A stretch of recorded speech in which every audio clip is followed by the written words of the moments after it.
आज का टॉपिक व्यवसाय का क्या है, साझेदार के प्रकार। साझेदार कितने प्रकार के होते हैं इसमें, या फिर पहले तो साझेदारी के प्रकार देखते हैं हम लोग। पहले साझेदारी के प्रकार, जिसमें है आपका फर्स्ट सामान्य, सामान्य या फिर फर्स्ट टाइप क्या है, सामान्य तथा सीमित, सीमित साझेदार, ठीक पहला। और दूसरा है आपका ऐच्छिक और विशिष्ट साझेदारी। इसको लिख लो क्योंकि बुक में ये वाले नहीं दिया है, इसमें बस दिया है। जिसके पास बुक नहीं है तो ऐच्छिक इसमें दिया है तथा नहीं दिया है, इसलिए तो नहीं पढ़ा पाई, उसको पढ़ा दे रहे थे। ऐच्छिक और विशिष्ट साझेदार। फिर थर्ड देखेंगे वैध, मैं लिखवा लेती हूँ थोड़ा सा, उसके बाद फिर समझाती हूँ। वैध तथा अवैध साझेदार। फिर हाँ इंग्लिश बता रही हूँ। फिर उसका आपका निश्चित, निश्चितकालीन और अनिश्चितकालीन।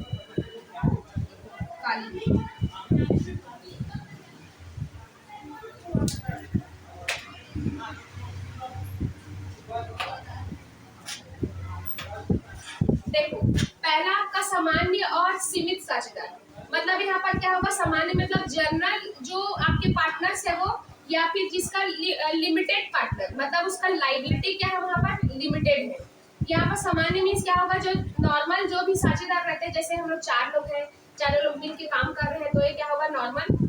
या फिर सामान्य काम के लिए अगर कोई साझेदार बना है वो क्या होगा आपका सामान्य साझेदार, ठीक। और दूसरा आपका सीमित साझेदार। देखो सामान्य साझेदार मीन्स क्या होता है, उसे कहते हैं जिसमें सभी सदस्यों का दायित्व तो क्या होता है, असीमित होता है, ठीक है। असीमित साझेदार होगा, इसलिए इसको सामान्य बोला जाता है। और यहाँ पर क्या होगा, जब सभी साझेदारों का दायित्व तो क्या होता है सीमित होता है, तो आपका क्या कहलाएगा, ये आपका सीमित साझेदार कहलाएगा, ठीक। और इसमें क्या लिखा है देखो, जो असीमित है वो यहाँ आएगा ना, सीमित वाले ये सामान्य के आप असीमित भी बोल सकते थे इसको। इसमें क्या इसका लायबिलिटी क्या है, असीमित है मतलब लिमिटेड नहीं है, अनलिमिटेड है। जैसे मान लो अगर क्या हुआ, साझेदारी फर्म को क्या हुआ, लॉस हुआ। अगर लॉस हुआ तो उसमें क्या किया जाएगा, उसके पर्सनल जो एसेट्स है, जो उसकी संपत्ति है, उससे क्या किया जाएगा, इसमें वसूल किया जाएगा। क्यों, क्योंकि उसकी लायबिलिटी क्या है यहाँ पर अनलिमिटेड है। और यहाँ पर लिमिटेड लायबिलिटी मतलब जितना उसने पैसा लगाया है सिर्फ उसी सीमा तक बस उससे वसूला जाएगा। प्लस अगर मान लो अगर लॉस का स्थिति आया, जो भी हानि का स्थिति आया, तो उस टाइम पे क्या किया जाएगा, उसके पर्सनल संपत्ति को वहाँ पर वसूल नहीं किया जाएगा, उसको लिया ले जाएगा। आज पर्सनल संपत्ति को भी ले सकते हैं, ठीक। फिर दूसरा आपका ऐच्छिक और दूसरा होगा विशिष्ट। ऐच्छिक मीन्स क्या होगा, जब अपने इच्छा से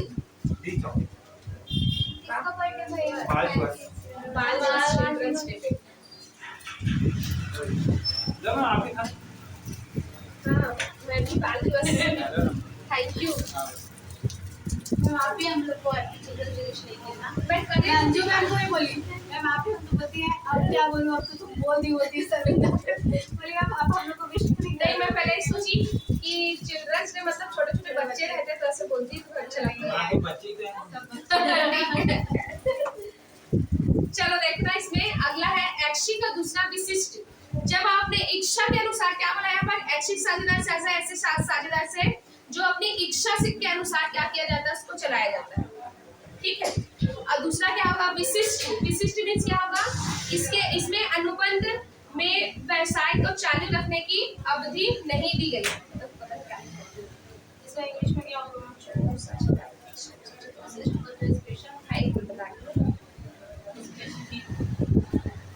ये स्पेसिफिक पार्टनर्स होंगे। और ऐच्छिक मीन्स क्या होगा, अरे समापन में एक मिनट, ऐच्छिक समापन जो होता है ना,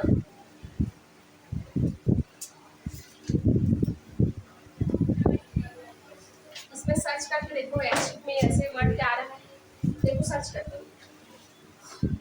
देख रही है गूगल ड्राइव में मैं इसका फोटो खींच के पूरा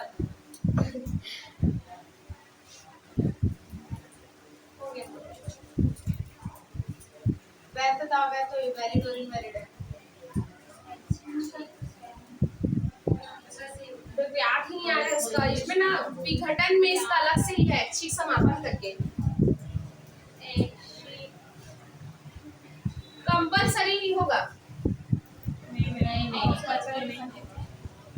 क्योंकि इसमें अनिवार्य समापन होता है। कंपलसरी मतलब ऑप्शन क्या है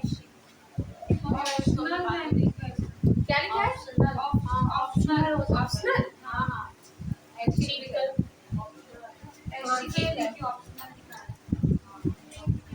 ठीक है, ऑप्शनल ही होगा। मेरे को सिर्फ ऐच्छिक का ही बस पता है।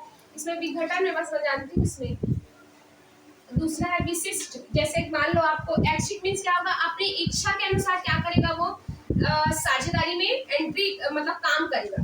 ठीक, यहाँ पर क्या लिखा है देखो, ऐच्छिक साझेदार से आशय ऐसे साझेदार से है जो साझेदारों की इच्छा अनुसार चलाई जाती है।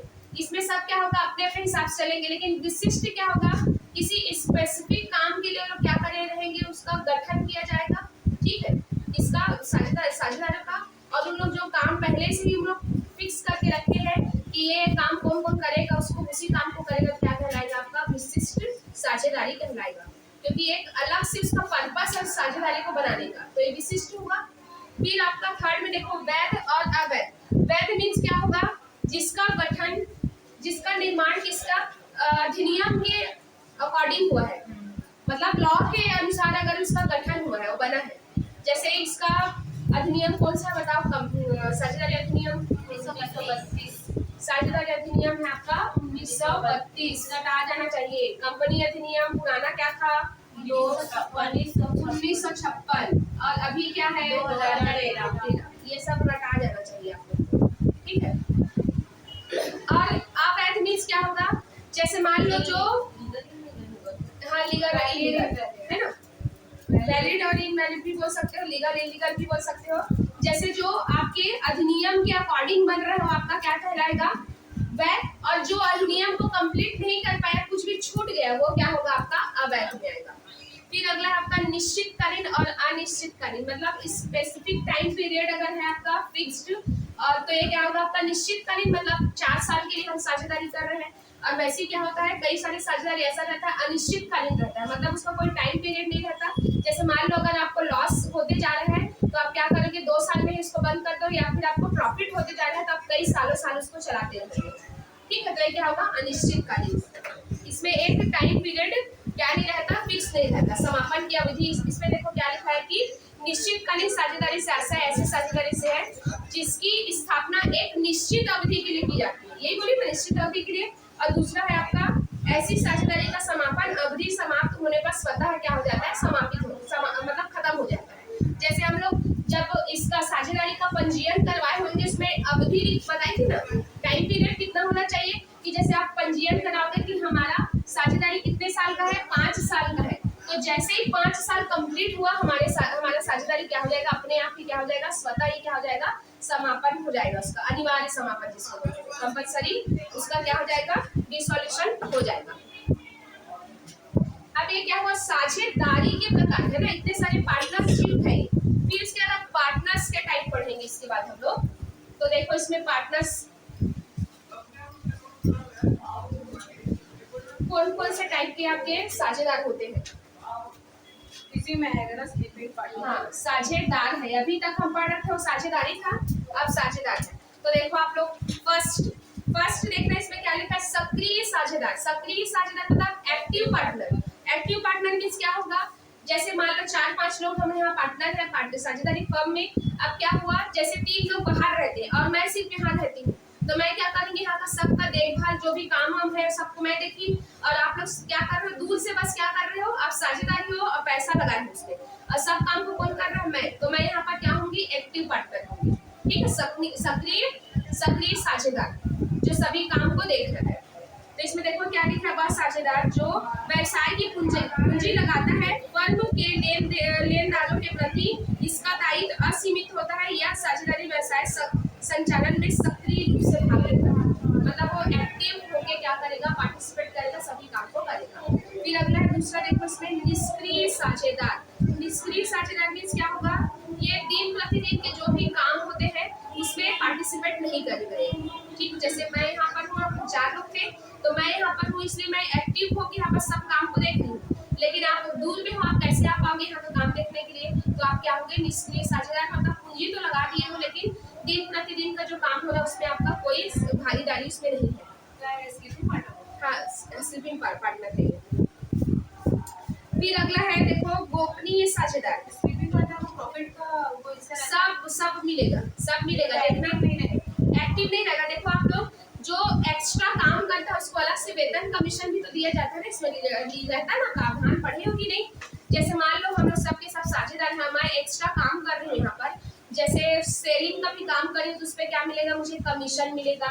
ठीक, अगर मैं मान लो कुछ और काम जैसे एडमिनिस्ट्रेटिव डिपार्टमेंट का, प्रशासनिक विभाग का अगर कुछ काम कर रही हूँ तो उसके लिए मेरे को वेतन भी मिलेगा, एक्स्ट्रा प्रॉफिट तो मिलेगा ही, लेकिन मैं एक्स्ट्रा काम कर रही हूँ उसके बदले में एक वेतन कमीशन भी तो मिल रहा है ना।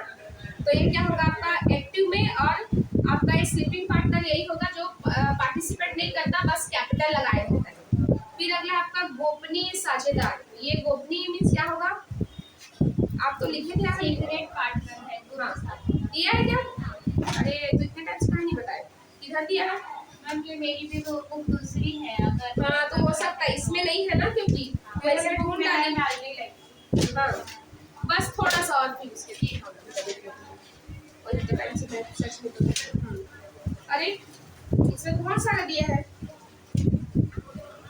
चलो पहला क्या पढ़े थे हम लोग, एक्टिव पार्टनर, दूसरा है आपका इनएक्टिव पार्टनर, फिर तीसरा आपका नाम मात्र के पार्टनर। पहले इसको समझ लो फिर समझाती हूँ ना। नाम मात्र के पार्टनर में क्या होगा, नॉमिनल पार्टनर। हाँ, स्लीपिंग पार्टनर वही है। एक मिनट और देखो उसको। हाँ वही है। सेकंड पॉइंट यहाँ पे से क्लास कर नहीं पता, ये अच्छा दिया है, ये वाले बुक में क्यों नहीं दिया पता नहीं, समझ नहीं आ रहा। वो एमपी का है मैम। हाँ तो क्या हो गया, तो बिजनेस को देना चाहिए ना, एमपी का है, चंद्रपुर वाला अच्छा है बुक।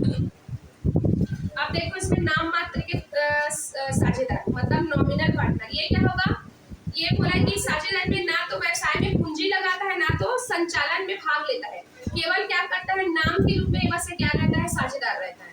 ठीक, ना तो उसको कैपिटल लगाना है, ना तो कुछ काम करना है। लेकिन ऐसा रहता है ना, कई लोग फेमस वगैरह रहते हैं तो उसको क्या करते हैं हम लोग, सिर्फ उसको हमारे पार्टनर है दिखा देते हैं। ठीक है ना, तो ये नाम मात्र में वही वाला है। हाँ जैसे देखो उसमें क्या, उसके नाम का यूज करने के लिए बस उसको पार्टनर रखते हैं। कोई फेमस इंसान है वो, उससे क्या होगा, आपके जो भी फर्म है उसका ख्याति बढ़ेगा, गुडविल बढ़ेगा, इसलिए केवल इसका नाम साझेदार के रूप में प्रयोग किया जाता है, नाम मात्र साझेदार कहलाता है। वास्तव में फर्म इसके नाम का प्रयोग करके उसकी ख्याति के का लाभ उठाने के लिए इसको बस पार्टनर बनाया जाता है। फिर प्रदर्शन द्वारा क्या है आपका साझेदार, जिसको होल्डिंग आउट पार्टनर बोला जाता है। इसमें क्या बोलूं, इसमें है कि इसमें भी सेम है। हाँ, क्या बोले नाम मात्र प्रदर्शन द्वारा साझेदार, होल्डिंग आउट पार्टनर। इसमें भी वही बोला सेम कि साझेदारी व्यवसाय में ना तो पूंजी लगाता है ये, और ना ही इसके संचालन करता है, ना ही लाभ हानि में इसका हिस्सेदारी होता है, परंतु तीसरे पक्ष के लिए वह अन्य वास्तविक साझेदारों की तरह ही पूर्ण उत्तरदायित्व होता है। ठीक है, फिर अगला है आपका ये नाबालिग साझेदार मतलब माइनर। ये क्या होगा, जो 18 वर्ष की आयु पूरी नहीं करे रहता उसको भी हम क्या बना देते हैं, पार्टनर बना देते हैं। तो ये क्या ऐसा व्यक्ति क्या बनते हैं, फर्म के साझेदार नहीं बन सकते, क्योंकि ये क्या है, अन्य साझेदारों के अनुबंध करने योग्य नहीं है, क्योंकि उसका इतना दिमाग कहाँ रहेगा, है ना। तो कहाँ से अनुबंध, क्या नाबालिग माइनर, हाँ माइनर पार्टनर। लेकिन क्या हो रहा है कि जो साझेदारी अधिनियम 1932 है उसमें जो एक नाबालिग था उसको सिर्फ साझेदारी के लाभ में बस भाग हिस्सा दिया जा सकता है। जैसे मान लो किसी माइनर को हम क्या रखते हैं, अपना साझेदार रखते हैं, तो सिर्फ लाभ हम बस उसको हिस्सा देंगे, लेकिन अगर हानि हो गया हमारे फर्म में तब वो हानि का वो जो हिस्सेदार नहीं होगा। उस टाइम पे जैसे हम लोग 4 है यहाँ पर, और जैसे वो नाबालिग उसको एंट्री दे दिए तो लाभ हो तो हम 5 बांटेंगे, लेकिन हानि हुआ तो सिर्फ हम 4 को लेना पड़ेगा। और जो नाबालिग रहेगा वो कैपिटल लगाएगा कि नहीं फॉर्म में लगा सकता है, अगर उसमें बोला है कि उसको लगाएगा करके तो लगा सकता है। इसमें बोला है कि लाभ में बस उसको हिस्सा मिलेगा, और इसमें ये भी बोला है कि ऐसे साझेदारी फर्म में एंट्री देंगे नाबालिग को जो ऑलरेडी पहले से चल रहा है। ऐसा नहीं है कि तुरंत साझेदारी स्टार्ट हुआ है उसी टाइम पे उसको क्या करेंगे हम एंट्री देंगे, ऐसा नहीं है। ठीक है, फिर उसके बाद क्या बोला है, प्लस सभी साझेदार इसके लिए क्या होने चाहिए, पूर्ण रूप से सहमत होना चाहिए। जैसे हम 4 लोग हैं ना, आपको एंट्री हम चारों की सहमति से ही मिलेगा। ऐसा नहीं है कि किसी एक के बोलने से बस उसको एंट्री मिलेगी। मैम तो वो क्या बोलते हैं, पूंजी तो लगाता होगा ना, ख्याति लाता होगा तभी तो उसे लाभ देते हैं। लेकिन वो माइनर है।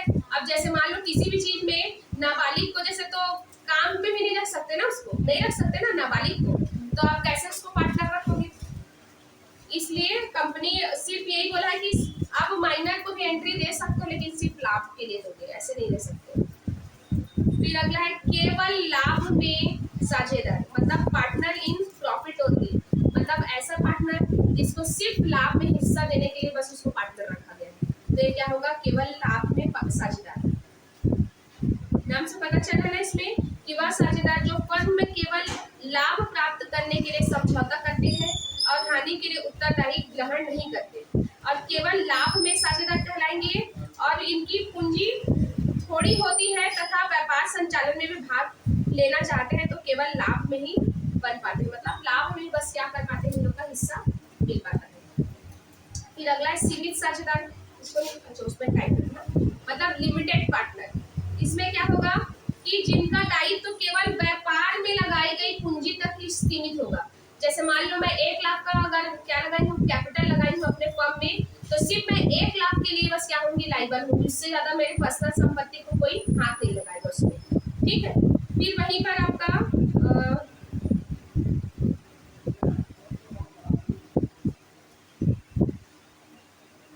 हाँ, लेकिन इसमें आगे भी बोला है ना कि सभी के सब सीमित साझेदार नहीं हो सकते। सीमित साझेदारी में कम से कम एक ऐसा साझेदार ऐसा होना चाहिए जिसका दायित्व क्या हो, असीमित हो, तभी तो, नहीं तो सबके सब सीमित रहेंगे तो फिर अगर एक्स्ट्रा जो भी हानि हो उसको कौन वहन करेगा।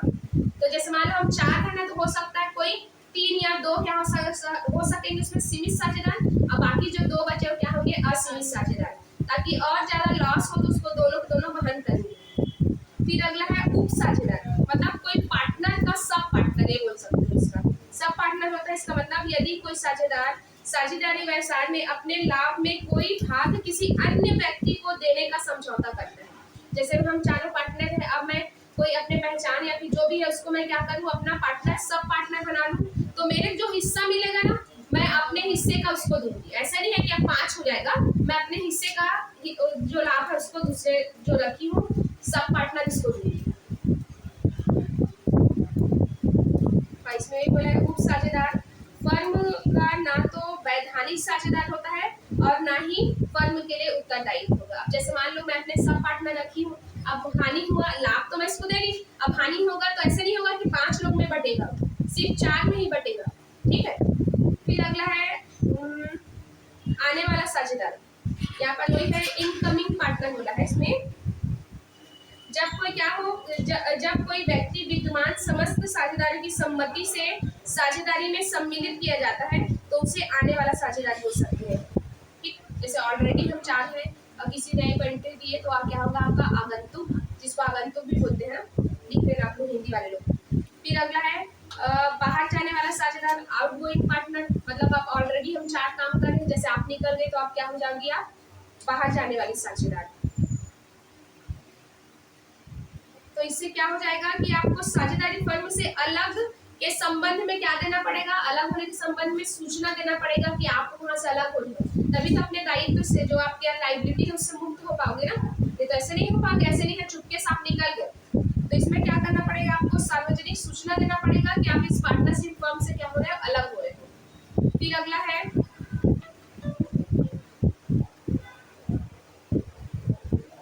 हाँ गुप्त साझेदार, मतलब सीक्रेट गुप्त साझेदार। इसमें क्या रहेगा? हाँ यही है वही गोपनीय साझेदार, जिसमें ये बोला है गुप्त साझेदार वो साझेदार होते हैं जो वास्तव में क्या होते हैं, साझेदार होते हैं, परंतु जनता को इस बात का ज्ञान नहीं होता कि वो भी व्यक्ति क्या है वहाँ साझेदार है। फिर इसके बाद क्या लिखा है, जब भी जनता को इस संबंध में जानकारी प्राप्त होती है तो अन्य साझेदार की भांति या फर्म के समस्त ऋण के भुगतान के लिए क्या हो जाएंगे, उत्तरदायी हो जाएंगे। जैसे मान लो आप क्या थे, सीक्रेट साझेदार थे, अब जैसे अचानक से जनता को पता चल गया कि आप भी क्या हो यहाँ के साझेदार हो, तो अब क्या होगा, आपको भी ऋण का भुगतान करना पड़ेगा उस टाइम पे। ठीक, जैसे मान लो लॉस हुआ उस टाइम पे, उस कंडीशन पे। तो ये था आपका 12 टाइप था साझेदारी के। इसमें तो बहुत कम दिया है, इसमें नहीं दिया ज्यादा। आप इस पेज का ना फोटो खींच के ग्रुप में डालना, नहीं है क्योंकि इसमें, और अच्छा दिया है इसमें। अब इसके साझेदार के अधिकार भी दिया है, क्योंकि इसमें क्वेश्चन पूछता है, हम लोग के ग्रुप में नहीं दिया है ना।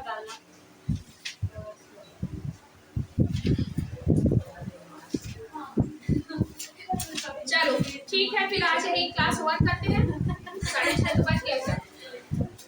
ठीक है अंकिता।